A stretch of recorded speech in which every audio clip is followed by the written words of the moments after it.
Delhi MCD चुनाव का संग्राम शुरू हो गया है। आज बीजेपी दिल्ली के कई स्थानों से रोड शो कर रही है।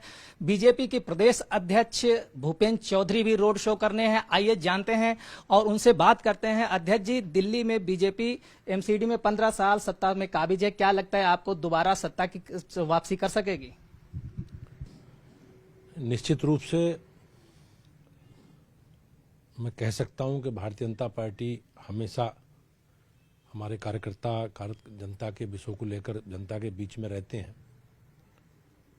और एमसीडी में कुछ पिछली सरकारों के द्वारा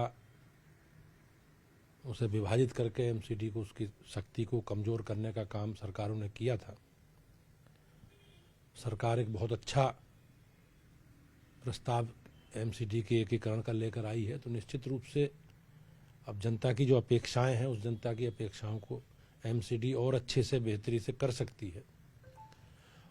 तो इसके लिए एक बार पुनः दिल्ली की जनता से भारतीय जनता पार्टी के सभी कार्यकर्ता हम सब लोग मिलकर एमसीडी में बहुमत भारतीय जनता पार्टी को मिले और मेयर हमारा बने और निश्चित रूप से जो जनता की अपेक्षाएं हैं उन अपेक्षाओं को भारतीय जनता पार्टी संकल्पित है। हमने उसे करके भी दिखाया है। हमने केंद्र में हमारी सरकार है, अधिकांश राज्यों में हमारी सरकार है और जहां जहां हमारी सरकारें हैं बहुत अच्छे से जनता की अपेक्षाओं के अनुसार काम कर रही हैं, जनता की बेहतरी के लिए काम कर रही हैं। दिल्ली में दो मुद्दे बने हुए हैं, एक कूड़ा और दूसरा है प्रदूषण।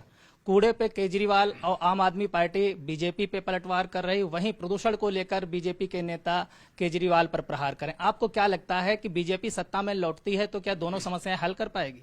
निश्चित रूप से मैंने जैसे आपसे कहा कि हमने जो संकल्प पत्र में जो हमने अपने घोषणा पत्र में कमिटमेंट में जो बात विषय कहे हैं, हमारी सरकारें सब पर उस पर पूरा करने का काम कर रही हैं। जहां तक प्रदूषण का कूड़े का विषय है तो केजरीवाल सरकार ने कोई काम पिछले समय में करने नहीं दिया और एमसीडी को विभाजित करके एमसीडी की भूमिका उसकी सक्रियता को कम करने का काम किया है।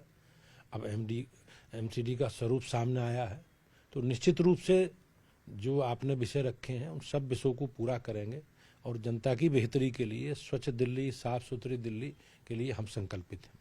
उत्तर प्रदेश में भी उपचुनाव हो रहे हैं। आज मैनपुरी में सैफई परिवार एक हो चुका है। शिवपाल यादव और अखिलेश यादव, राम गोपाल यादव सभी एक मंच पे हैं और बीजेपी को हराने का संकल्प लिया है।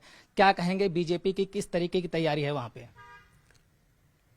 ये तो सब परिवारवादी लोग हैं। परिवार के आधार पर ही पूरे प्रदेश को इन लोगों ने कहीं ना कहीं विकास की मुख्य धारा में बहुत पीछे किया है और परिवार के कारण ही अराजकता, गुंडागर्दी, भ्रष्टाचार, बेईमानी, सब अराजकताएं इन लोगों के कालखंड में हुई हैं। आप पिछले 2012 से 17 तक के कार्यकाल देखो या माननीय मुलायम सिंह जी की या समाजवादी पार्टी की जो पुरानी सरकारें हैं उन सरकारों का चरित्र आप देखोगे तो निश्चित रूप से ये लोग आतंकवादियों के साथ खड़े मिलेंगे। पूरे प्रदेश को उन्होंने दंगों का प्रदेश बना दिया। दंगे और जो लोग दंगाई थे, समाजवादी पार्टी की सरकारें दंगाइयों के साथ खड़ी रही। जहां तक आपने परिवार की बात कही है, कई चुनाव हुए हैं, विधानसभा के चुनाव हुए तो शिवपाल जी को या परिवार को एक करने का कोई प्रयास नहीं हुआ। अब चूंकि डिम्पल चुनाव लड़ रही हैं तो इसलिए उसके कारण परिवार भाव को आगे बढ़ाते हुए, वंशवाद को आगे बढ़ाते हुए पूरे परिवार को एक करने की बात हुई है। सपा के जितने भी कार्यकर्ता सम्मेलन हो रहे हैं मैनपुरी में, नेताजी का हवाला दिया जा रहा है। क्या लगता है इस चुनाव में नेताजी के सहानुभूति मिलेगी? हम लोग तो जो हमारा कमिटमेंट है उस कमिटमेंट के आधार पर जो हमारी डबल इंजन की सरकार है, हमने बगैर किसी भेदभाव के, बगैर किसी क्षेत्र के, समाज के भेदभाव के काम सबको साथ लेकर चलने का काम देश के प्रधानमंत्री जी के नेतृत्व में सरकार कर रही है। तो उस कमिटमेंट के आधार पर हम लोग वोट मांग रहे हैं, जनता के बीच में जाएंगे, हमारे अपनी सरकारों का पूरा रिपोर्ट कार्ड लेकर जनता के बीच में जाएंगे और मुझे विश्वास है मैनपुरी लोकसभा और रामपुर और खतौली विधानसभा 100% भाजपा जीतेगी।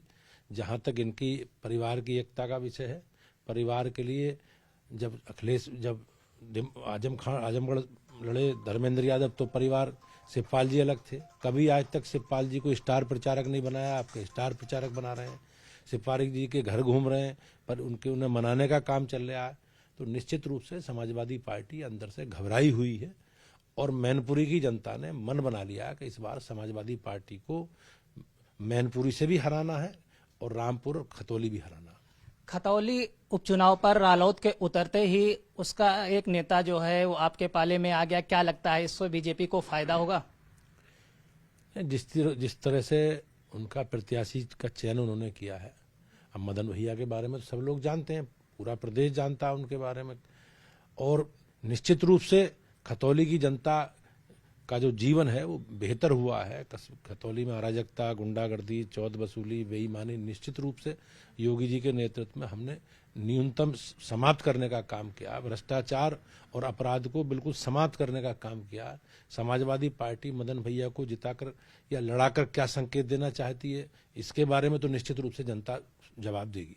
रामपुर उपचुनाव काफी चर्चा में है और सपा का गढ़ माना जाता है, क्या लगता है रामपुर चुनाव में बीजेपी किस स्तर तक टक्कर दे पा रही या उस पर जीत दर्ज करेगी? नहीं, अब गढ़ कोई नहीं है, अब तो गढ़ सब भाजपा का। ना आजमगढ़ बचा ना रामपुर बचा। लोकसभा की दोनों सीटें रामपुर भी और आजमगढ़ भी भाजपा जीती है। और भारतीय जनता पार्टी किसी विशेष क्षेत्र वर्ग की पार्टी नहीं है जी। उत्तर प्रदेश सहित देश में सब जगह भाजपा जीत रही है और सबका साथ और सबका विकास का जो सिद्ध फार्मूला है देश के प्रधानमंत्री जी का, हम सबको साथ लेकर चल रहे हैं। और मुझे विश्वास है कि हम रामपुर लोकसभा भी जीते थे, हम आजमगढ़ भी जीते थे, अब रामपुर के विधानसभा का उपचुनाव भी हम 100% जीतेंगे। जिस प्रकार से हमारे कार्यकर्ताओं की सक्रियता है, मेहनत है, हमारा जनता से संपर्क है, संवाद है, हमारी सक्रियता है, और हम अपनी रिपोर्ट कार्ड के साथ सरकारों ने जो काम 5.5 वर्षों में योगी जी की सरकार ने और 8 वर्षों में मोदी जी की सरकार ने जो काम जनता के किए हैं, वो निश्चित रूप से हम जनता के बीच में ले जाएंगे, अपने रिपोर्ट कार्ड के साथ जनता के बीच में जाएंगे। और मुझे विश्वास है कि 100% सफलता भाजपा को मिलेगी। जब से आप प्रदेश अध्यक्ष बने हैं, वर्चुअली भी बैठक करें, जिलों का दौरा भी कर रहे हैं, संगठन के पदाधिकारियों के साथ बैठक, क्या 2024 का रोड मैप तैयार कर रहे हैं आप कि तैयार हो गया है? नहीं, हमारी, जैसा मैंने कहा, हमारा संगठन का जो स्ट्रक्चर है वो संगठन का स्ट्रक्चर हम जनता के बीच में है। हमारे कार्यकर्ता, हमारे नेता, हमारे विधायक, सांसद, माननीय मंत्री, माननीय प्रधानमंत्री जी, मुख्यमंत्री, सब लोग जनता के बीच में, कोई छुट्टी पर नहीं। और दूसरे दलों के लोग सीजनल हैं जी, जब सीजन आता है तो इनकी सक्रियता दिखाई देती है। अब आप खतौली देख लो, पिछले विधानसभा के चुनाव के बाद जयंत चौधरी कहाँ थे, अब चुनाव आ गया तो मदन भैया के साथ वो भी मैदान में आ गए। अखिलेश जी कहाँ थे, अब चुनाव आ गया अखिलेश, अब चुनाव बीत जाएंगे तो उसके बाद अखिलेश जी या ये सारे लोग, विपक्षों के लोग कहाँ चले जाएंगे। भारत, इनकी कोई उपस्थिति जनता में नहीं है। जैसे सीजनल लोग होते हैं, सीजनल फल होते हैं, सीजनल फूल होते हैं, उसी तरह इनका जनता के बीच में संपर्क और संवाद है। हमारा 24 घंटे का संवाद, हमारा 12 महीने का संवाद।